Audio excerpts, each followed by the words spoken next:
मौजूद हैं T meditation के लिए। एक छोटी सी वीडियो बनाई थी मैंने टी मेडिटेशन की, तो मुझे गज़ल ने बोला कि दीदी आपने वीडियो बनाई, मुझे लगा कि आप ध्यान कराने वाले हो टी मेडिटेशन वाला, आपने तो ये तो धोखा दे दिया, आपने ध्यान ही नहीं कराया। तो बड़े लोगों को हैरानी हुई कि ये टी मेडिटेशन भी कोई हो सकता है, ये टी मेडिटेशन नाम की भी कोई चीज़ है। तो जापान का एक कल्चर है, जो भी लोग जापान के बारे में पढ़ा होगा तो जापान के अंदर जो उनके घर होते हैं बड़ी डिफरेंट टाइप की कंस्ट्रक्शन होती है घरों की। जापान के घरों में आपको बेड नहीं मिलेंगे, हमारे यहाँ तो क्या है, बेड लगाएंगे वो भी लेविश, बेड के पीछे वाला भी स्ट्रक्चर डिसाइड करना है, वो भी नहीं, बिल्कुल वेलवेट का टेक्सचर होना चाहिए, पीछे प्रिंट ऐसा होना चाहिए और बेड पे गद्दा ऐसा होना चाहिए। जापान के लोग क्या करते हैं, अलमीरा बनाते हैं और अलमीरा के अंदर अपने पतले पतले गद्दे रखते हैं, नीचे कालीन बिछी होती है और हर कोई उनके कमरों में नीचे ही जाके सोता है, कोई ऊपर सोता ही नहीं है। और वहाँ पे बैक की प्रॉब्लम आधे लोगों को है ही नहीं। डोरेमोन जिसने देखा होगा उसने देखा होगा यहाँ पे बच्चे बैठे उनको पता है डोरेमोन के बारे में। डोरेमोन कार्टून जापान का है, तो वहाँ पे वो लोग इस तरीके से सोते हैं। वहाँ पे एक स्पेशल कमरा बनाया जाता है केवल टी सेरेमनी के लिए। कोई भी घर में मेहमान आता है या स्पेशली महीने में एक बार एक दिन होता है टी सेरेमनी का, और स्पेशली एक रूम बनाया जाता है जहाँ पे चाय के लिए एक सेरेमनी होती है। जापान में चाय का कल्चर इतना कहाँ से आया, टी को सेरेमनी की तरह बनाया गया। हमारे यहाँ तो चाय पीते क्यों है, पूरी कढ़ा के चाय, ट्रक वाली चाय और बिल्कुल नींद हटाने के लिए, और वहाँ पे कल्चर आया टी सेरेमनी। ये शुरुआत कहाँ से हुई, ये शुरुआत हुई जैन कल्चर के साथ। जैन की शुरुआत हुई जब पहली बार बोधि धर्म एक तरीके से गौतम बुद्ध के राइट हैंड में, सरीपुत्र, बोधि धर्म, ये सारे बहुत सारे ऐसे भगवान गौतम बुद्ध के शिष्य थे ये सब लोग। और जब गौतम बुद्ध के वहाँ पे कल्चर था कि तुम सब मेरे साथ भिक्षु हो, सब लोग चोला डाल लेते थे और साथ में एक पात्र होता था हाथ में, जहाँ पे वो भिक्षा मांगते थे। बोधि धर्म एक बहुत ही अद्भुत उनके उस समय के संत हुए, फकीर हुए। जिस वक्त उन्होंने एनलाइटमेंट अटेन किया, तो गौतम बुद्ध के वहाँ पे कल्चर था कि जैसे ही कोई एनलाइटमेंट अटेन कर लेगा उसको वो संघ छोड़ के जाना पड़ेगा। जैसे हम सब संघ में हैं, संघ में कोई भी व्यक्ति अगर ज्ञान को प्राप्त कर लेता है तो गौतम बुद्ध कहते थे कि अब आप संघ छोड़ के चले जाएंगे। कितने लोग तो बताते ही नहीं थे संघ के अंदर कि हमको ये अनुभव हुआ है, कि गौतम बुद्ध हमें कह देंगे कि चले जाओ, अब तुम्हारा रास्ता मेरे साथ खत्म हुआ। लेकिन गौतम बुद्ध तो चाल दे करके पहचान जाते थे कि इसने कुछ पा लिया। तो ऐसे बोधि धर्म को जब ध्यान अटेन हुआ पहली बार, जब उनको एनलाइटमेंट अटेन हुआ, तो गौतम बुद्ध ने कहा कि अब आपकी मेरे संघ के साथ यात्रा समाप्त हुई, अब आपको अपने संघ का निर्माण करने के लिए जाना है और इस चर्चा को, इस ज्ञान को आपने आगे फैलाना है। तो बोधि धर्म गए जापान के अंदर। जापान के अंदर कहते हैं जब बोधि धर्म गए तो बोधि धर्म ने एक जगह पे बैठ करके साधना करी। बोधि धर्म कहते हैं जो साधना थी उनकी, वो साधना ये थी कि एक पॉइंट को पकड़ लेते थे, और बहुत सारे हिंदुस्तान के संतों ने भी साधना करी है। रामकृष्ण परमहंस ने भी प्रयोग किया। वो प्रयोग क्या है, रात को सोने से पहले भी आप ये प्रयोग कर सकते हैं। वो प्रयोग ये है कि एक बिंदु को वो चुन लेते थे। लेट गए तो छत पे एक बिंदु देख लिया, बैठे हैं तो यहाँ पे सामने एक बिंदु देख लिया। उस बिंदु को लगातार देखना है, बिना पलके झपकाए, बिना आई बॉल को मूव करे। पलके फिर भी झपक जाए पर आई बॉल जरा सी भी मूव नहीं करनी चाहिए। वो लगातार एक तक एक बिंदु को देखते रहते थे। इसका पर्पस क्या था, बड़ा साइंटिफिक रीजन था इसके पीछे। हमारा माइंड बहुत ही मूव करने वाला है, विचार बार बार आते रहते हैं, कभी इधर कभी उधर, कभी एक विचार आया कभी दूसरा विचार आया। तो माइंड को रोकने का, माइंड को जो इतना चलता है उसको कम करने का, उसके विचारों को कम करने का तरीका क्या है, एक बिंदु को देखना शुरू कर दो। मंकी माइंड वहीं पे चुप हो जाएगा। जैसे एक बिंदु को देखा, विषय नहीं मिला ब्रेन को, मन चलता कैसे, मन विषयों पे चलता है, कोई ना कोई टॉपिक उसको मिलता रहता है, उसके साथ उसके सारे विचार चलते रहते हैं। जैसे ही आपने बिंदु को देखना शुरू किया, आपको माइंड समझाएगा, मन समझाएगा कि जरा क्या करो, अरे मूव करो आई बॉल को, क्या पागल हो गए तुम एक जगह देख रहे हो। 2 मिनट आप बैठोगे, आपको लगेगा कि मैं उठ के भाग जाऊं, 2 से लेके 5 मिनट तक तो आपको पूरा अंदर से हो जाएगा कि ये तो पागल वाली विधि बता दी है, इनका दिमाग खराब है और मैं कैसे उठ के भाग जाऊं। लेकिन आपने जैसे ही थ्रेशोल्ड 2 से 5 मिनट की लिमिट को क्रॉस करोगे, आप उस बिंदु को देखते रहो। पहले तो आपका मन लगा रहेगा आपको विचारों में डालने के लिए, जो आप परेशान रहते हो विचारों से, लेकिन जैसे आपने थ्रेशोल्ड क्रॉस करी, आप जैसे उस बिंदु को देखते रहोगे, मन एक पॉइंट पे आके बिल्कुल शांत हो जाएगा, विचार बिल्कुल ही खत्म, क्योंकि मन को अब कोई विषय नहीं मिल रहा। जब तक माइंड को टॉपिक मिलेगा तब तक माइंड एक्टिवेट करेगा। अब माइंड को टॉपिक ही नहीं मिल रहा तो माइंड क्या कर रहा है, वहीं पे बिल्कुल पॉज। जब बोधि धर्म इस प्रयोग को करते थे कई बार, उन्हें नींद आनी शुरू हो जाती थी। उनको बड़ी रेस्टलेस सी फीलिंग होने लग जाती थी कि ये हो नहीं पा रहा, क्योंकि स्टार्टिंग में बैठना बड़ा मुश्किल है, उनके लिए बड़ा ही मुश्किल था बैठना और इस चीज़ को करना। तो उन्होंने क्या किया, कहते हैं कथा है ये, कथा कितनी सत्य है पता नहीं, लेकिन कथा ये कहते हैं कि बोधि धर्म को जब बार बार नींद आने लगी, बड़े परेशान हो गए, तो बोधि धर्म ने क्या किया, अपनी दोनों आईलिड्स को काट करके फेंक दिया। कहते हैं जब आईलिड्स ही नहीं होंगी तो नींद किसको आएगी, जब आंखें बंद ही नहीं होंगी तो नींद कैसे आएगी। कहते हैं दोनों आईलिड्स को काट के बोधि धर्म में फेंक दिया, और जहाँ पे वो बोधि धर्म ने अपने आईलिड्स को फेंका वहाँ पे एक पौधा आया, और उस पौधे का नाम है चाय। टी का पेड़ पहली बार कहते हैं वहाँ से शुरू हुआ, और उस चाय को पीने के बाद क्या हुआ, लोगों की नींद गायब होनी शुरू की। जब चाय पीने लगे, वो चाय का ऐसा टेस्ट था, उसमें ऐसे इंग्रेडिएंट्स थे, ऐसे तत्व मौजूद थे कि उससे लोगों को नींद नहीं आती थी। तो माना गया ऐसा जापान कल्चर के अंदर कि बोधि धर्म की वो तपस्या थी, उस तपस्या के बाद असल में तो क्या रहा होगा कि असल में वहाँ पे इतनी साधना करी, तो आसपास के होता क्या है प्रैक्टिकली, जब एक व्यक्ति जब साधना में लीन होता है तो उसकी एनर्जी इतनी ज़्यादा होती है कि आसपास के पेड़ भी एक्टिवेट हो जाते हैं, आसपास के पेड़ भी उस ऊर्जा में तरंगित हो जाते हैं। वो भी उस, हमें लगता है ना पेड़ क्या ऑब्जर्व करते हैं, पेड़ों में क्या जान है, पर पेड़ भी एक एक चीज़ को ऑब्जर्व कर रहे हैं। पेड़ों में भी उतनी सेंसिटिविटी है, बल्कि हमसे ज़्यादा सेंसिटिविटी होगी पेड़ों के अंदर। तो वो भी क्या हो गए, उससे तरंगित हो गए। तो जहाँ पे वो पेड़ थे, उस पेड़ों का इस्तेमाल करके जब चाय बनाई गई, तो लोगों को उस चीज़ को, उस एनर्जी को फील करना मौजूद कर पाए, फील कर सके उस चीज़ को। तो वहाँ से एक्चुअल में कहानी ये रही होगी कि चाय की शुरुआत हुई। और जापान में फिर कल्चर ही बढ़ गया कि जब चाय आपके हाथ में आती है, चाय का मतलब ऐसे नहीं, हमारे यहाँ तो क्या होता है, रीनू मैम बताती हैं चाय का मतलब क्या, मेरी मम्मी तो ऐसे करके देती है और पीती है, ठंडी हो गई फटाफट से पी के जा। हम तो चाय से पी रहे ना काम करने के हिसाब से, 2 बार मग इधर हिलाया, ठंडी हुई, फूंक मारा और चाय। चाय का कल्चर यानी कि चाय पीने का तरीका बताते हैं बोधि धर्म की। चाय ऐसे नहीं पी जाती है जैसे हम पीते हैं, 2 में खत्म, या फिर वेट करते हैं कि चाय ठंडी होगी तब पीना शुरू करेंगे। 2 तरीके के टी लवर होते हैं, 2 तरीके के चाय पीने वाले होते हैं। एक मेरे जैसे जो बिल्कुल गरम गरम चाय भी फटाफट पी जाते हैं, और एक ऐसे लोग होते हैं जो ठंडी करेंगे, बिल्कुल ठंडी हो जाएगी चाय की, कोल्ड टी बन जाएगी, फिर उसको पियेंगे। तो चाय पीने का सही तरीका कैसे है, पहले आप मुझे ही चाय दे दीजिए, फिर मैं आपको बताती हूँ तरीका क्या है।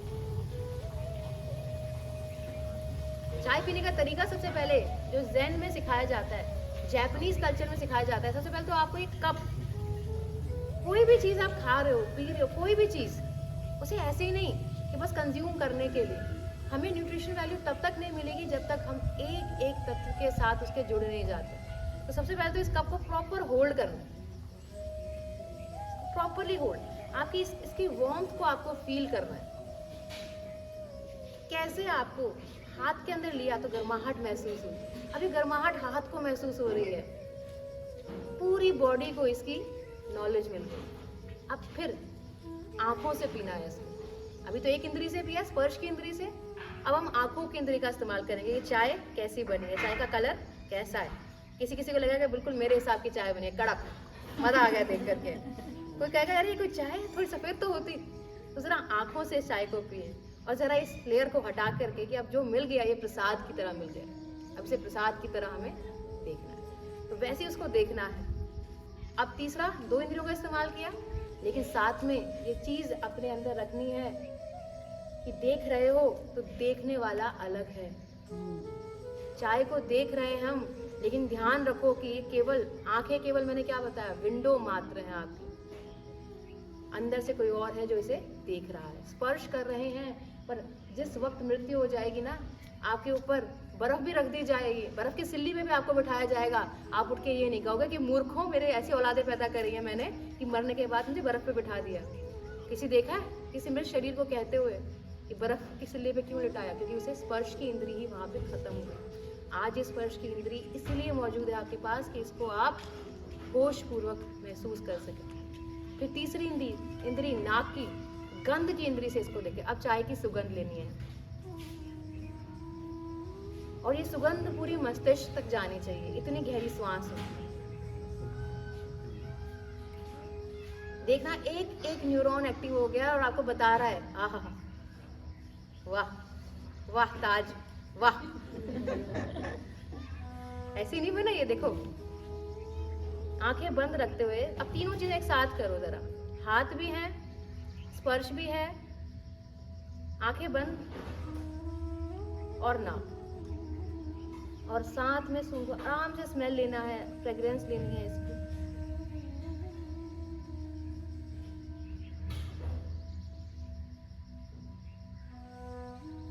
देखो आधा काम तो फ्रेग्रेंस ही कर देगी। न्यूरॉन्स को इतना अच्छा मैसेज जा रहा है, लेकिन आपको इस मैसेज में बहना नहीं है, आपको इसे ऑब्जर्व करना है। गरम चाय है,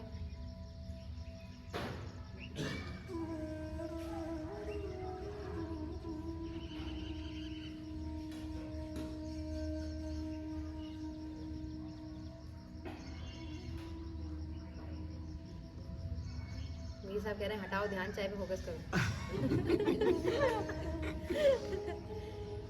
अब नेक्स्ट हमारी कितनी इंद्रियां हो गई?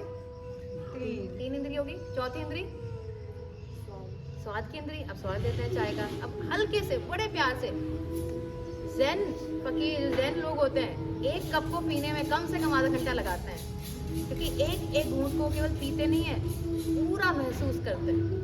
जरा हल्के से एक सिप लेनी है, और उस एक सिप को भी आपने देखना है कि इंद्रियों में जब जा रहा है, जब जीभ पे चाय जा रही है, तो उसका क्या स्वाद आपको आ रहा है, आपको अच्छे से फील करना है।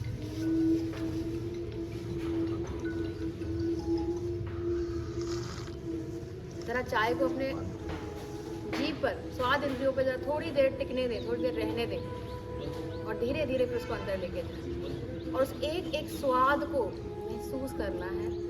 आप ये जानते रहें साथ के साथ कि आप केवल एक ऑब्जर्वर हैं। जरा आप आंखें बंद कर लें, नाक की इंद्री, स्वाद की इंद्री। अगर एक साथ सब कुछ नहीं हो पा रहा तो पहले स्वाद की इंद्री पर फोकस करें। आंखें बंद और जरा आंख बंद रखते हुए चाय को पिए।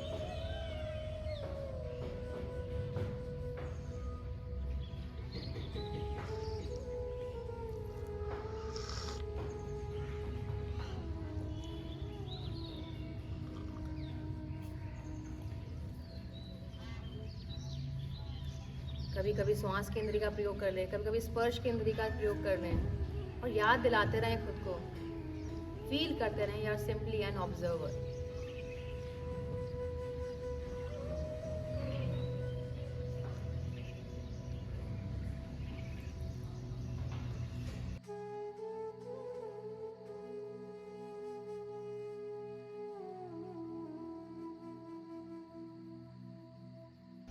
अब मैं अपनी आवाज़ को विराम दे रही हूँ। अब आप डूबे इस टी मेडिटेशन के अंदर, बोधि धर्म की, जापान की इस चाय की विधि के अंदर, आंखें बंद रखते हुए एक एक चाय को बड़े प्यार से पीना, होश से पीना।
से अपने हाथ पैर की उंगलियों को हिलाना है और हल्के से अपनी आंखों को खोलते हुए ध्यान से वापस आना है।